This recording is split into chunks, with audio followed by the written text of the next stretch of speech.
Welcome, everyone. I'm Spiro. Thanks for tuning in. Yesterday, I sent a formal invitation to the Gates Foundation and invited Bill Gates to be my guest for an interview. That request was quickly denied due to scheduling constraints. I did reply back and inform them that I'd be more than happy to tailor my schedule for the foreseeable future to meet Bill's schedule. I haven't heard back yet. I'm not going to hold my breath. But Bill Gates recently did give an interview to the Rothschild partially owned Economist. And in this interview, Bill Gates was asked how he views the U.S. handled the response to the outbreak. And his reply was, aside from the high-risk money that the U.S. ponied up for the vaccine research and development, he thinks that the U.S. is doing a poor job overall. And he directly blamed the poor response on lack of preparation, but also freedom. Yes, Bill Gates blamed our freedom for the spread of the virus. Now let's turn to the US, because it's the country, it's the world's biggest economy, it's the preeminent public health country in the world, it's got the world's best epidemiologists. I mean, why has it done so badly? Well, we believe in freedom, individual freedom. We optimize for individual rights. Bill Gates then went on to praise China and their authoritarian response and said that despite the fact that people's rights were violated, China's response was really amazing. What about China, about which there's obviously a lot of debate? Should we blame China for not fessing up early enough, or should we praise them for the degree to which they got it under control internally? Well, the country that's where a new virus shows up first has the toughest job because they have no warning at all, and so it's likely to get out in fairly big numbers. They clearly made mistakes. There were warning signs, people talking about it. They didn't go after it in those, the month of December and even parts of January.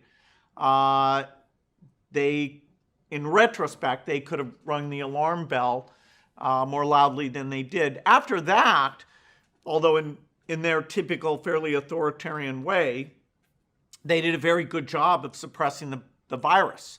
There may have been a lot of individual rights that were violated there, but the overall macro effect that they achieved is kind of amazing. Now, ladies and gentlemen, this is right out of the 2010 Rockefeller Lockstep document, a world of tighter top-down government control and more authoritarian leadership with limited innovation and growing citizen pushback. The United States' initial policy of strongly discouraging citizens from flying proved deadly in its leniency, accelerating the spread of the virus not just within the U.S. but across borders. However, a few countries did better, China in particular. The Chinese government's quick imposition and enforcement of mandatory quarantine for all citizens, as well as its instant and near hermetic sealing off of borders, saved millions of lives, stopping the spread of the virus earlier than in other countries and enabling a swifter post-pandemic recovery. China's government was not the only one that took extreme measures to protect citizens from risk and exposure. During the pandemic, national leaders around the world flexed their authority and imposed airtight rules and restrictions, from mandatory wearing of face masks to body temperature checks at entries to communal spaces like train stations and supermarkets. Even after the pandemic faded, this more authoritarian control and oversight of citizens and their activities stuck and even intensified. At first, the notion of a more controlled world gained wide acceptance and approval. Citizens willingly gave up some of their sovereignty and their privacy to more paternalistic states in exchange for greater safety and stability. Citizens were more tolerant and even eager for top-down direction and oversight, and national leaders had more latitude to impose order in ways they saw fit. In developed countries, this heightened oversight took many forms, including biometric IDs for all citizens.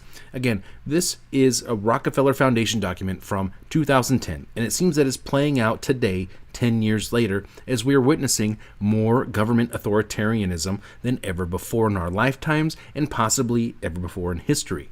Now, this is right down to the biometric IDs, which are rolling out right now, and we're going to get into more here in a bit. But first, Recently, Australia's Prime Minister stated that the coming COVID vaccine would be mandatory for every Australian except for those who had a medical exemption, and good luck getting one of those. Now, this is not good. It has been the plan all along, and it appears that Australia is the testing ground for this approach. Fortunately, this announcement was met with fierce blowback from the people, rejecting the notion of compulsory vaccination.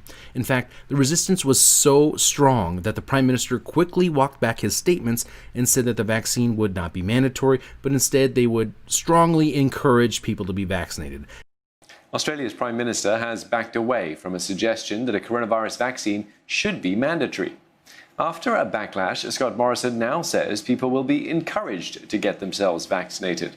He says there will also be measures put in place to secure a high rate of immunisation. Australia has secured a vaccine deal that it plans to roll out cost-free to citizens. And by strongly encourage, he means coercion. People will essentially be blackmailed or held ransom if they refuse, and their ability to participate in society will greatly be reduced. Now, he didn't come out and say those last parts. This is my interpretation of this, because this should not be viewed as a victory. This is essentially a negotiation process. They start here, and they say, mandatory vaccines, and you're like, hell no, we're not taking it. And then they're like, okay, well then, we're going to limit your ability to participate in society if you don't take it. So that's like the common ground. So it's like, oh, well, no. That is BS, okay? That is not a victory. People need to continue to push back. Now, the Australian Prime Minister stated, quote, "We cannot hold someone down and make them take it," end quote. But parents can lose access to government payments like the family tax benefit and the child care subsidies if their children do not meet the immunization requirements. So we will be seeking its most widespread application, as we do with all important vaccines. But Paul, you may want to talk about how those practices are followed, and we'll be doing that, of course, in partnership with states and territories. Thank you, PM. So, of course, the first will be a voluntary call for people, and I'm sure there will be long queues, socially distanced, of course, for this vaccine. It will be incredibly welcomed by many. It will be the absolute ticket to get back to some sort of normal society and the things that we all love and enjoy. So I think there will be a very strong take-up of this vaccine. Of course, there will be some that, for medical reasons, as the PM has said, may not be able to take the vaccine. But there'll be very strong campaigns to encourage people, and we've had experience before of linking vaccination with other programs, and all of those things will be looked at over time. But now, I'm sure there will be several other forms of punishment for Australians and people around the world who refuse to take the vaccine. Now, Australia also granted itself the authority to remove children from their families under its COVID-19 Emergency Response Act to ensure compliance with emergency protocols. Businesses in Australia are also looking to enforce no jab, no job. So if you don't take the shot, you won't have an income. You cannot support your family. You can't pay your bills. You can't keep a roof over the head. You can't put food on the table. Do you see where this is going? Okay, it's not a victory that he walked back the mandatory vaccines.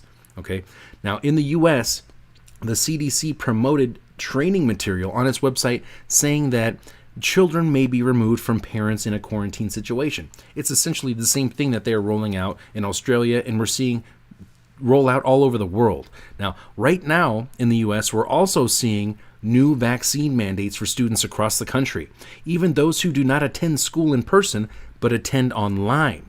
And if your child misses classes, online classes at this point, teachers have been reporting the parents to the police.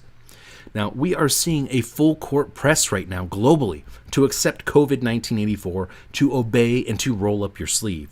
We are seeing more and more rhetoric that the state has the authority to jail you or to impose fines on you if you refuse to take this experimental vaccine. In addition to restricting your ability to having a job, going to sporting events, going to restaurants, going to a store to buy food, to receive government assistance, to go to school, work, travel, you name it. Okay, they're going to hold this against you. They're going to try to force you to willingly submit. This is blackmail. This is holding you hostage. This is tyranny. okay? And it's being justified by this manufactured crisis.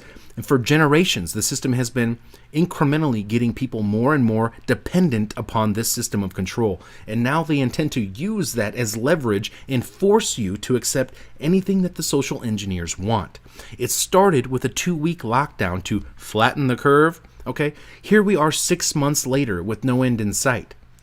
And they're already rolling out the digital IDs, which will eventually include your medical records, your financial records and payments, your credit, your every aspect of your life essentially will be included on this biometric digital ID.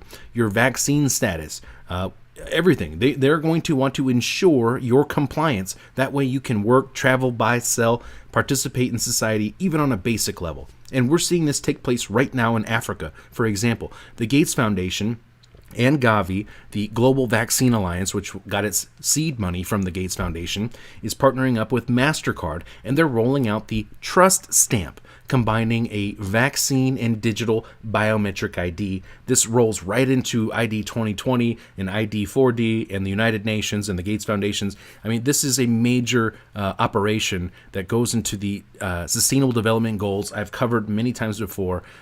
Look back at those recent reports. This is exactly like the Smart Mark episode that I did recently. Now, in Michigan, a college will digitally track students' locations and medical records at all times to ensure compliance, okay? This is not about a virus. This is about control. This is about ensuring compliance. Now, in New York, right now, they are setting up checkpoints, and they have several mandatory vaccine-related bills in session that are right now. In my state of Arizona, the emergency order includes a provision for forced isolation, forced quarantine, and mandatory vaccination that will be enforced. They say all of the measures will be enforced by law enforcement at the governor's discretion, at his orders. Will they enforce this? Well, I don't know. They're certainly testing the waters for it right now. And there are countless examples around the world, across the country, that all point to the same endgame. And like Bill Gates said, they believe that you don't have a choice. But you don't have a choice. People act like you have a choice. People don't feel like going to the stadium when they might get infected. It's not the government who's saying, okay, just ignore this disease. And, people are deeply affected by seeing these deaths, by knowing they could be part of the transmission chain. And, old people, their parents, their grandparents could be affected by this. And so you don't get to say ignore what's going on here. There will be the ability, particularly in rich countries, to open up if things are done well over the next few months. But for the world at large, normalcy only returns when we've largely vaccinated the entire global population. Then there are politicians like Raf Ciccone, who is a federal Labor senator in Victoria, Australia. He wrote an op-ed and said, quote, "To anti-vaxxers, I have one message. Our tolerance for your willful ignorance is over. We cannot afford, morally or economically, to give up any ground to those who choose not to be vaccinated against COVID-19. Look, many of you out there may be looking forward to this COVID vaccine, and that's fine. That's your choice, or at least it should be, right? But for the people out there who may have reservations or concerns about this rushed experimental vaccine, its efficacy and safety, make no mistake, you may be presented with what will possibly be the most difficult decision of your life very soon.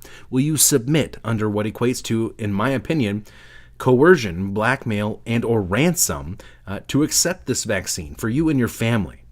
So your children can go to schools, you can go to work, so you can buy groceries. Are you willing to face potential fines or jail time, if you refuse to take this vaccine? And if they throw you in jail, who knows? They might just strap you down and put the needle in your arm anyways.